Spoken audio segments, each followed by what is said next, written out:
यह है इनकी डिटेल लिस्ट, देख लीजिए। जिन चीजों की जरूरत थी वो नहीं दी, जिसकी जरूरत नहीं थी वो सारी दे दी। पहला सबूत। दूसरा सबूत, 18 बार रिमाइंडर लेटर गए हैं। आपको अगर सीआईडी एक बार लेटर भेज दे और आप नहीं गए, आप जानते हो क्या होगा। यहां पे इलेक्शन कमीशन को 18 बार लेटर गए हैं, कुछ नहीं हुआ है। बाद में क्या होता है, कर्नाटक ईसी इलेक्शन कमीशन को लिखता है, कहता है भैया हमें दे दीजिए, आपको इंफॉर्मेशन देना पड़ेगा। No reply. मार्च 25 में आखिरी लेटर सितंबर में गया है, कुछ ही दिन पहले। No reply from EC. यह है सबूत कि ज्ञानेश कुमार जी वोट चोरों की रक्षा कर रहे हैं, और यह ब्लैक एंड व्हाइट सबूत है, इसमें कोई कंफ्यूजन नहीं है कहीं। Names are being filled, addresses, the addresses सस्ती सस्ती सस्ती सस्ती, name is UUQJJW, hydrogen bomb आ रहा है। यह एक और उदाहरण है वोट चोरी का। पिछली बार मैंने आपको एडिशंस के बारे में बताया था, यह हम आपको डिलीशंस के बारे में दिखा रहे हैं, और सबूत के साथ हम आपको दिखाएंगे कि ये जो डिलीशंस हुए हैं ये सेंट्रलाइज तरीके से कॉल सेंटर के प्रयोग करके, सॉफ्टवेयर के प्रयोग करके किए गए हैं।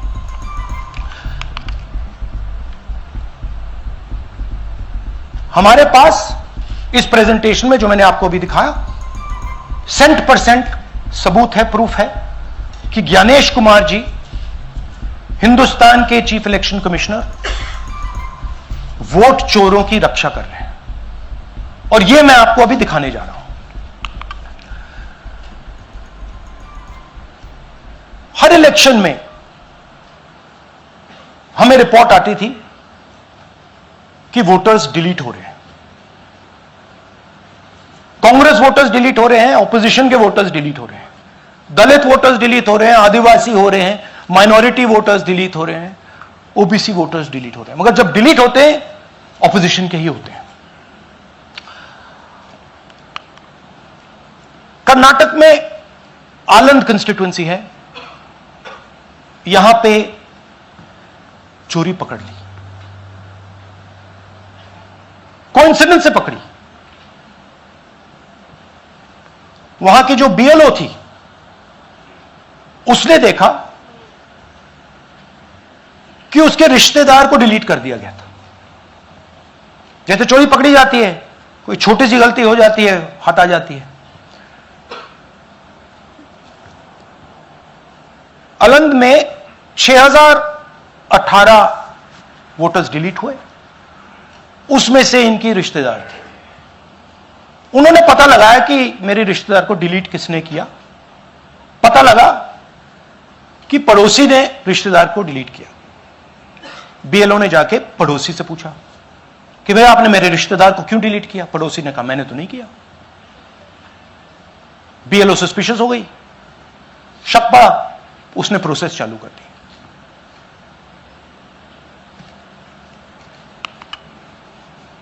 पता क्या लगा कि कोई ना कोई, किसी ने अलंद में वोटर डिलीशन सिस्टमैटिकली ऑर्गेनाइज तरीके से, सेंट्रलाइज तरीके से किया। हमें यह नहीं मालूम कि आलंद में कितने वोटर डिलीट हुए, क्योंकि इससे बहुत ज्यादा हो सकते हैं। 6000, तकरीबन 6000 पकड़े गए, उस पर इन्वेस्टिगेशन हो गया। क्या पता लगा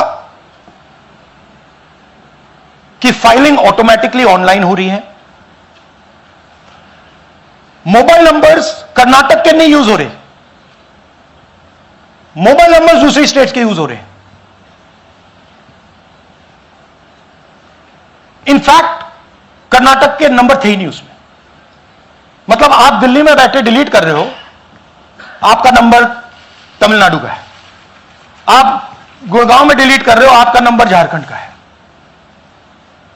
और जब हम चेक कर रहे हैं कि भैया आपका नंबर है, तो आपका नंबर है ही नहीं, किसी और का नंबर है। और टारगेट करके कांग्रेस वोटर्स को डिलीट किया गया।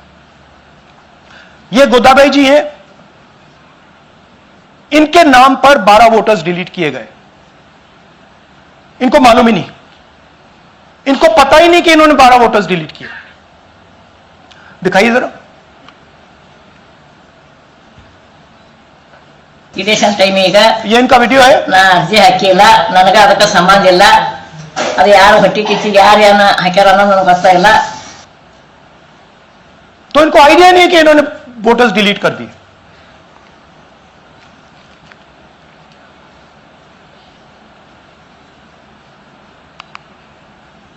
ये सारे के सारे जो नंबर्स हैं, ये कर्नाटक के नंबर्स नहीं है, ये अलग अलग स्टेट्स के नंबर्स हैं। और इन नंबर्स को आप फोन करके देखिए, रिप्लाई नहीं आता है।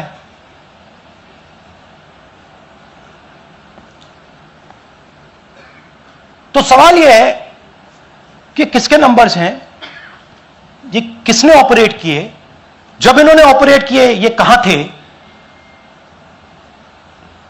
आईपी एड्रेस क्या था, ओटीपी कैसे जनरेट हुआ, कहां गया, यह सवाल है। यह दूसरा उदाहरण, सूर्यकांत जी जो अभी स्टेज पे आए थे, इन्होंने 12 वोटर्स को 14 मिनट में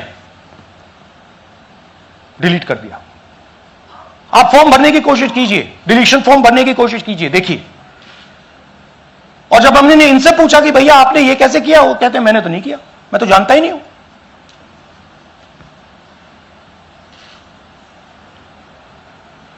बबीता चौधरी जी का इन्होंने एक नाम डिलीट किया, यहां खड़ी हैं बबीता जी, यहां है सूर्यकांत जी, यहां है, आ जाइए जरा स्टेज पे, एक सेकंड आ जाइए। ये दोनों खड़े हैं यहां पे, सूर्यकांत जी, बबीता जी। इनको मालूम ही नहीं कि इन्होंने डिलीट किया। Thank you. नागराज जी, इन्होंने 2 एप्लीकेशन 36 सेकंड में फाइल कर दी है। और मजे की बात देखिए, ये 4 बजे सुबह उठ के फाइल कर रहे हैं।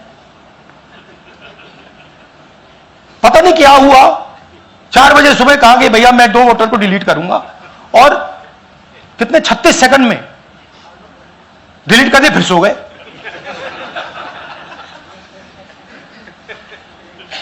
हमारी माइंड में पहले सवाल था कि क्या इलेक्शन कमीशन भी सो रहा है, मगर नहीं, सोया कोई नहीं है, जगे हुए हैं, सिस्टमैटिकली मदद हो रही है। यह देखिए दूसरी बात, जो भी डिलीट कर रहा है वोटर लिस्ट में उसका सीरियल नंबर 1 है। मतलब जो भी वोटर लिस्ट में पहले नंबर पे आता है वही डिलीट कर रहा है। 5वें नंबर वाला, 7वें नंबर वाला, 10वें वाला कोई नहीं कर रहा। तो हो क्या रहा है, सॉफ्टवेयर से यह काम किया जा रहा है। सॉफ्टवेयर प्रोग्राम कह रहा है पहला नाम निकालो और इसका प्रयोग करके डिलीट करो। टारगेटेड डिलीशंस हो रहे हैं।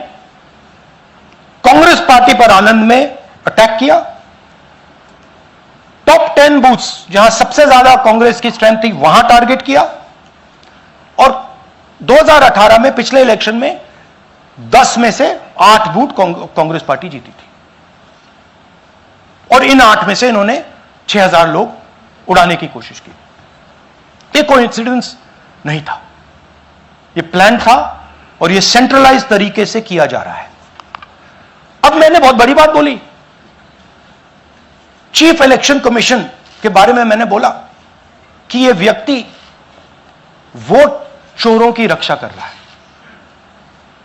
जो भी मैं यहां बोल रहा हूं 100% प्रूफ के साथ, सबूत के साथ बोल रहा हूं। और मैं अभी आपको दिखाना चाहता हूं कि मैं यह शब्द क्यों बोल रहा हूं। और किस बेसिस पे बोल रहा हूं आपको अपनी आंखों से यह दिखेगा। कर्नाटका सीआईडी ने केस चालू किया कि वोटर कौन है, ये फोन किसके हैं, ये आईपी एड्रेस क्या है, ओटीपी कहां गया, इन चीजों के बारे में इन्वेस्टिगेशन शुरू होती है। कर्नाटक सीआईडी ने हिंदुस्तान के इलेक्शन कमीशन को 18 चिट्ठियां लिखी हैं। हमें आप यह इंफॉर्मेशन दीजिए, बिल्कुल क्लियर है, डेस्टिनेशन आईपी दीजिए, डिवाइस डेस्टिनेशन पोर्ट दीजिए, ओटीपी ट्रेल दीजिए, फोन नंबर्स दीजिए, फोन नंबर्स के मालिकों के नाम दीजिए। क्लियरली पूछा है, नो आंसर। 18 चिट्ठी CID Karnataka, no answer from chief election commissioner, no answer from election commission. Timeline देखिए,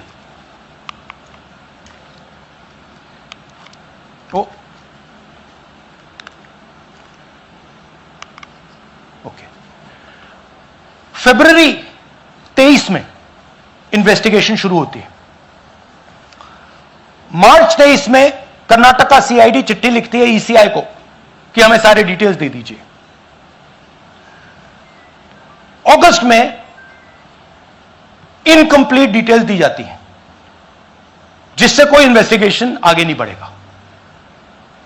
जिन चीजों की जरूरत थी वो नहीं दी, जिसकी जरूरत नहीं थी वो सारी दे दी। पहला सबूत। दूसरा सबूत, 18 बार रिमाइंडर लेटर गए हैं।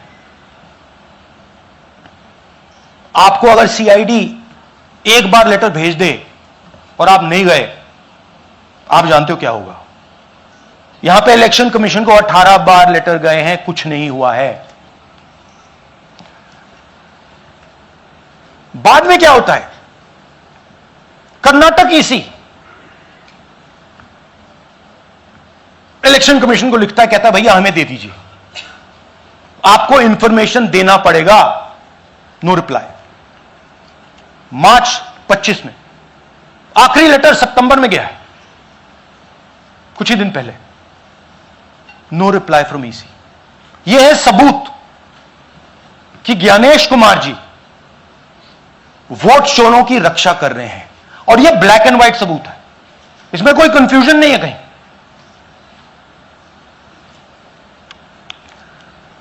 तो सवाल उठता है, यह है कौन जो सेंट्रलाइज तरीके से कॉल सेंटर के प्रयोग से, सॉफ्टवेयर से अलग अलग प्रदेशों में वोट डिलीट कर रहे हैं, ऐड कर रहे हैं। इलेक्शन कमीशन जानता है, ज्ञानेश कुमार जी जानते हैं।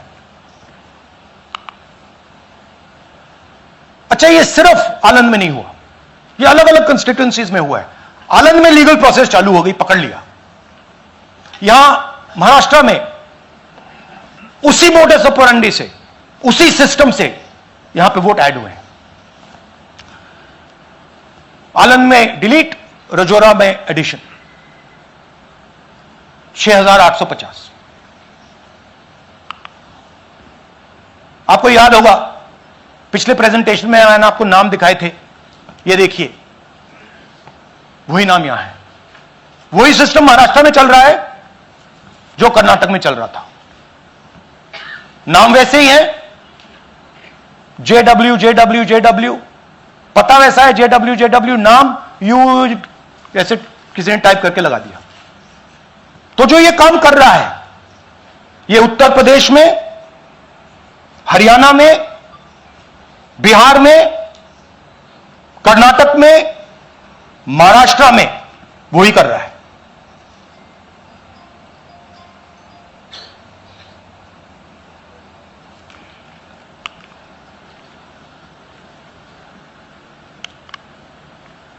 तो हमारी डिमांड है, ज्ञानेश कुमार जी, आप अपना काम कीजिए। आपने ओथ लिया है, आप हिंदुस्तान के चीफ इलेक्शन कमिश्नर हैं। आपसे कर्नाटक की सीआईडी सबूत मांग रही है। आप कर्नाटक की सीआईडी को यह सबूत 1 सप्ताह के अंदर दे दीजिए, नहीं तो पूरा हिंदुस्तान के सारे युवा इस बात को एक्सेप्ट करेंगे कि आप हिंदुस्तान के कॉन्स्टिट्यूशन, हिंदुस्तान के संविधान की हत्या में शामिल हो, हिंदुस्तान की संविधान की रक्षा नहीं कर रहे हो और वोट चोरों की आप मदद कर रहे हो।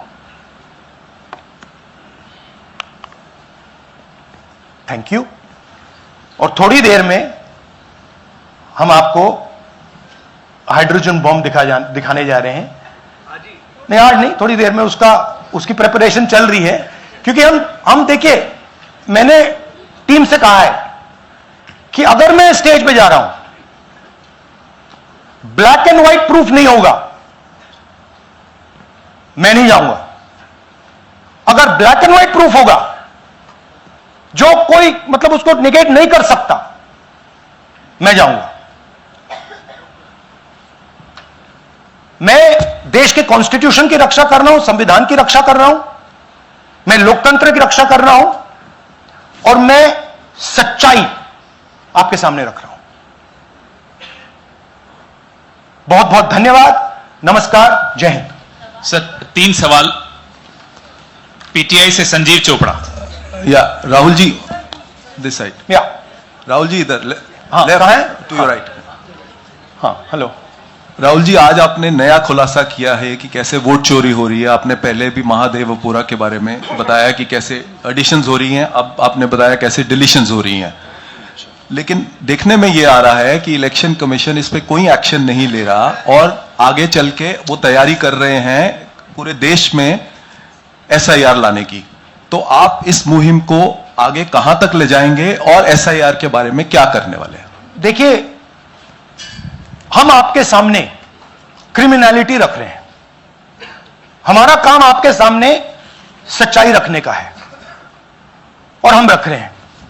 हिंदुस्तान में दूसरे इंस्टीट्यूशंस भी हैं, सिर्फ इलेक्शन कमीशन नहीं है, लीगल सिस्टम है, उनको भी इन चीजों को देखना चाहिए। यहां पे हम चीफ इलेक्शन कमिश्नर के बारे में ब्लैक एंड व्हाइट कह रहे हैं। आपने कहा कि हमने एडिशन डिलीशन दिखाया, पहले प्रेजेंटेशन में मैंने एडिशन दिखाया था, अब हमने डिलीशन दिखाया है, मगर हमने एक और चीज जोड़ दी है, एडिशन और डिलीशन का सिस्टम, उसका स्ट्रक्चर, उसका तरीका। और हमने यह दिखाया है कि जो डिलीट कर रहा है, जो ऐड कर रहा है, महाराष्ट्र में, कर्नाटक में, यूपी में, वो एक ही आदमी है, एक ही फोर्स है। हमने आपको वो एड्रेसेस दिखाए। Same system is being used in Maharashtra, is being used in Karnataka, is being used in Uttar Pradesh, is being used in Haryana. Same people are doing it. से Siddharth, ANI. Sir this side sir.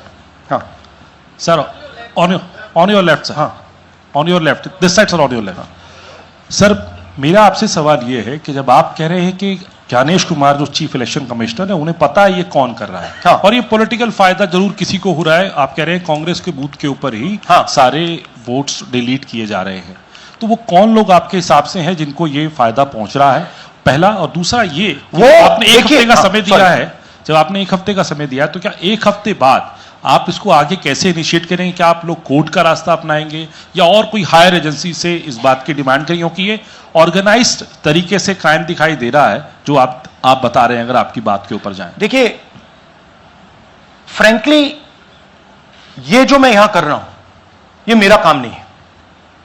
मेरा काम डेमोक्रेटिक सिस्टम में participate करने का है। मेरा काम democratic system की रक्षा करने का नहीं है, वो काम हिंदुस्तान के इंस्टीट्यूशंस का है। वो काम वो नहीं कर रहे हैं, इसलिए मैं कर रहा हूं। अब मैं आपको यह कह सकता हूं कि हमने आपको 2 बार सबूत दिखाया है, और जब हम ये प्रेजेंटेशंस खत्म करेंगे, इसमें लगेंगे 2-3 महीने, जब हम ये खत्म करेंगे, आपके माइंड में कोई डाउट नहीं होगा कि हिंदुस्तान में state after state, Lok Sabha after Lok Sabha चोरी हो रही है। तो मेरा काम सच्चाई दिखाने का है। मैं हिंदुस्तान की जनता को, हिंदुस्तान के युवाओं को सच्चाई दिखा सकता हूं।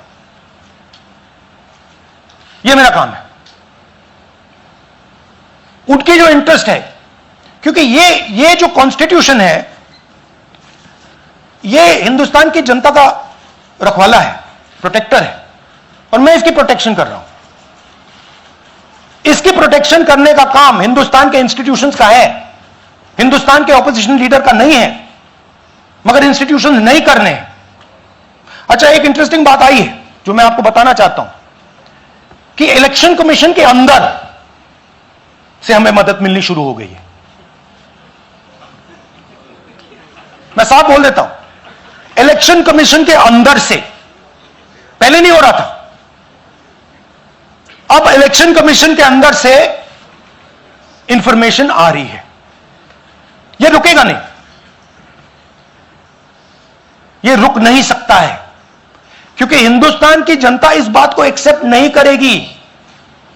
एक बार हिंदुस्तान की जनता को, हिंदुस्तान के युवाओं को पता लग गया